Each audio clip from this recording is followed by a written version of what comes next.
Cái thằng áo trắng vừa cầm cái tô vít tháo cái đồ xe của cái xe.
Xe ô tô đấy thì vào xong đó thì ông Nam đó với lại là tháo đồ tháo nào xong là ra nó chỉ với mấy con trên Thái Nguyên ở đó, cho nên là tốt nhất là mình là bị bắt xe mấy cũng phải phải đưa ra. Vâng. Đây hai chó vào nó ngồi này. Đó hai chó vào nó ngồi đó.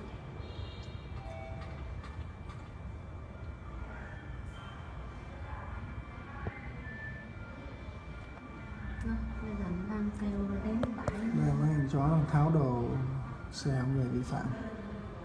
Hay cậy được cốp à? Đó cậy được cốp rồi. Lục đồ này.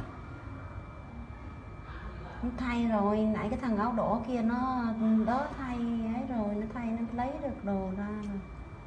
Đấy, xe tay ga nó cũng dắt ra, nó làm xong rồi nó dắt vào vị trí, thấy chưa? Nó đạp đổ rồi kìa.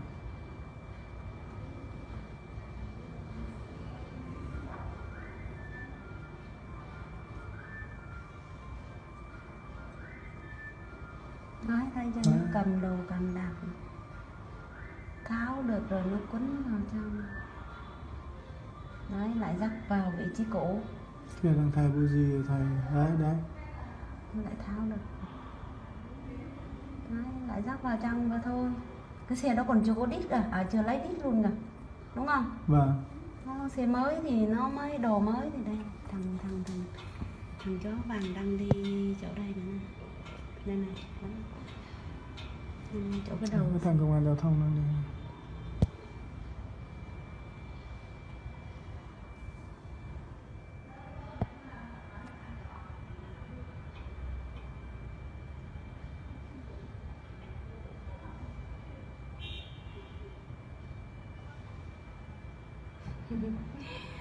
ông Hàn ở bên Hàn cửa bên kia cũng đang ngóng ha. Đây này, cái ông Hàn này cũng đang ngóng này này. Đây này, áo xanh nó đang ngóng xem bọn này làm gì. Đó, cũng đang thác cái lên ngóng. Bọn công trình á cũng đang ngóng xem nó làm cái gì. Nó tháo đồ.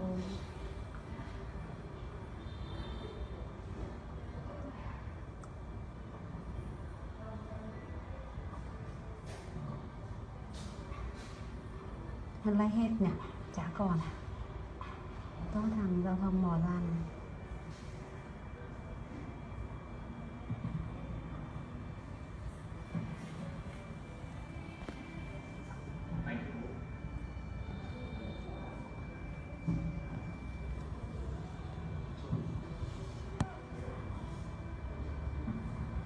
Mấy ông công trình cũng đang ngóng lên gì.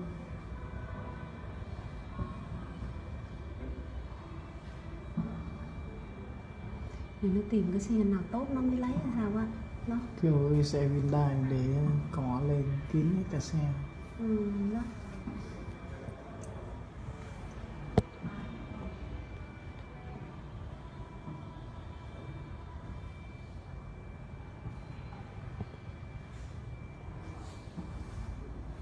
Chị phát hiện là mấy ngày này rồi. Đâu đợt trước cái đợt chập chứng đó là mấy chị em là đứng hôm nào cũng thấy mấy cái xe ô tô mà bị vi phạm, nó mà trở về á, ngày 2 ngày mà không đến là nó lại có thợ ra tháo. À, Hôm nay lại xe máy này.